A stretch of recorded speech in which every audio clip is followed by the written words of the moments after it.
One of the judges said to the prosecutor, "So tell me, the judge was aware that this case was going to be virtually heard by 10 jurors, and he walked into the trap and said yes." And then the judge said, "But 10 jurors at the time cannot try a murder case." He said, "That's not a jury. A jury is 11 or 12. A jury in a murder case at the time cannot be 10. So that virtually they didn't have a jury." That was the reasoning. I found that very attractive. And there are others who were interfering and interrupting the prosecutor to ask him whether he thought that if jurors became untrue to their oath, if they should remain. And they were very blunt. The juror should have been removed. Now, once that juror should have been removed, that means the conviction is very, very tenuous. There's a direction from the British judges called the Watson direction. And one starts from the position that a jury must be free to deliberate without any form of pressure being imposed on them, whether by way of promise or threat or otherwise. The British courts are very firm on the whole business of fairness. So just summarize it very quickly for me. So it's fairness. How does sending them out late affect fairness? Well, because very often the judges are tired. It's a long day. They want to go home. Jurors. They not be in the state of mind to deliver a verdict which is true to their own consciences.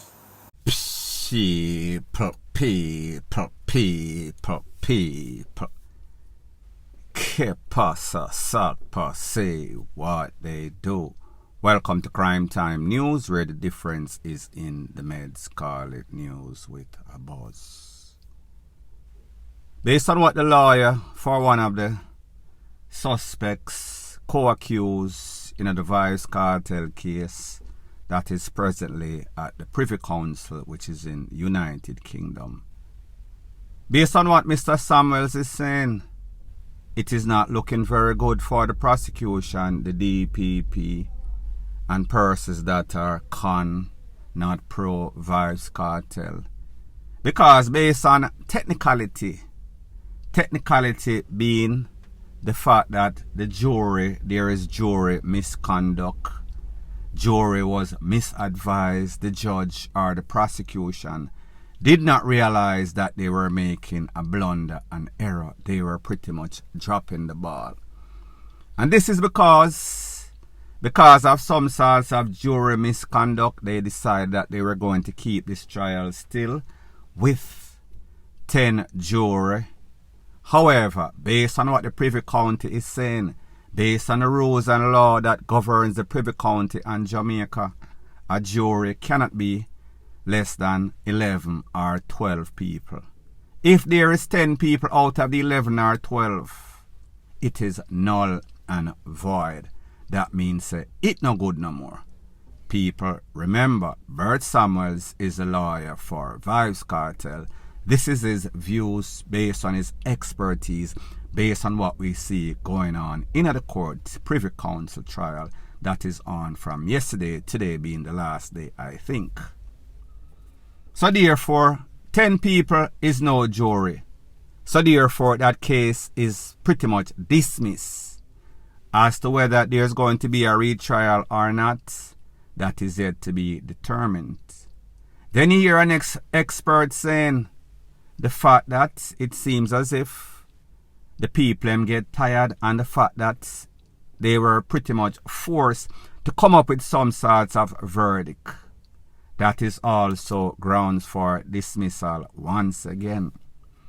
Now I know that all of these legal minds, YouTube lawyers, were saying that it is because of the phone and whether or not the phone was used after it was supposed to be in the safeguard of the Popo in evidence room. That is the reason why this case, if it is thrown out or if it is appeal is granted, is because of the phone. They do not need to get to the phone. The fact that the jury was misconduct, the fact that the direction that was given by the judge, the decision that was made by the judge was in a terrible error. You cannot have 10 jury in a 11 or 12. It has to be 11 or 12 based on what Mr. Samuels is saying. However, Mr. Samuels is for the defendant. Now, people, what this shows us is that the Jamaica court is pretty much a kangaroo court. The Jamaica court is filled with persons with a whole bunch of ego, arrogance, but very incompetent, very negligent. And I am speaking about from the top, which is the judge, to the DPP, the prosecution, to the POPO, to the investigators. Now, people, like I said, this case or this appeal, whether it is win or loss, will not be based on the fact that if somebody did take away somebody's life, if somebody make people disappear. This is not even the trial, whether he is innocent or guilty, whether he did it or not. This is basically a technicality case in which was this person's rights violated? Were the proper procedures followed? Not even talking about the phone, like me say, only the jury, if them have 10 when them supposed to have 11 or 12, if these people were tired, if these people made a decision based on haste, pretty much them just want to get it over with. When somebody's life is on the line, somebody's freedom is on the line, it does not matter if that person have Jesus police record or that person is of the devil. Proper protocols and procedures are to be followed. If you do not follow the proper procedures and protocol, even if you have the best interest in a Jamaica at heart, your decisions and the way and the things that you do, your competence is always on the line. If you make an error, if you fumble the ball, that could lead to somebody that is indeed innocent getting convicted or somebody that is guilty being freed. So therefore, just follow the rules. You cannot be the lawmaker and be the lawbreaker at the same time. So what this speaks is volume. And the type of volume that it speaks is that there is one set of rule for the rich people, one set of rule for the poor and the dancehall. Not saying the dancehall artists are rich or poor. If it's VYBZ Kartel or any other one, it does not just apply to VYBZ Kartel. Because here it is, we see these people on maybe the biggest trial in Jamaica, in the history of Jamaica. Most expensive trial. We seen as it pertains to the ISA, them have our phone in the custody of the POPO, in the lockup, in the evidence room, and them can't even get the code. Yes, you have experts out there that could deliberately open that phone. However, if those proper procedures and protocols are not followed, same thing would have happened. That lady would have gone scot-free, even though she's pretty much scot-free. So therefore, if it applies and people or the justice system is saying the rules and privacy should be followed, the same thing exists for anybody, including VYBZ Kartel, including you and I. If you know the right thing to do and do the wrong thing, you cannot blame anybody else but yourself. I am speaking about the judicial or justice system, the POPO, the judge, and also the investigators in this, and the DPP. Everybody should have been in one accord, and then they could have gotten some sorts of conviction, and the conviction should have been sealed. However, like you know, you have the case, you have the trial, you have the appeal, and then you have the Privy Council. So therefore, whatever happens, whatever decision is made in this is him exhausting all the channels, him and his lawyer, or the co-defendants and his lawyer exhausting all the channel.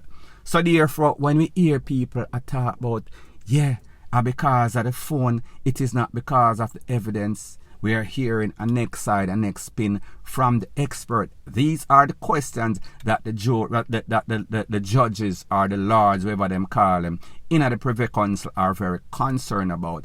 And because of their concern, if this was not followed, more than likely being the operative word, these co-defendants are going to walk. Yes, there's an option for a retrial. However, that is yet to be determined. As we know, these people, they're in the big yard from about 2011. It is now 2014. So therefore, 12 going on to 13 years. Is the DPP going to retry this again?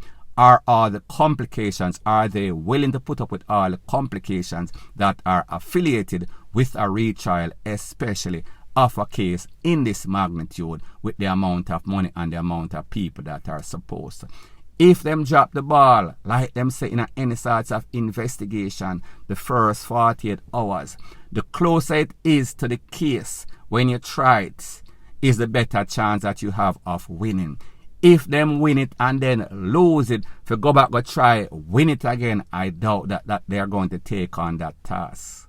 So people, I just give my opinion based on what the experts are saying. It is not my opinion and my feelings about any of these people in it. And you know that, point blank and period. So anyways people, thanks once again for checking out my video. If you appreciate videos like these, please show your appreciation by liking, commenting, sharing and subscribing to my channel. That is how YouTube promotes videos like these to like-minded, sensible persons like yourself. And last but not least, please subscribe to my next channel. It is called Jamaica Dancehall Source. I'll be pinning the link to that channel in the description of this video. Bless up.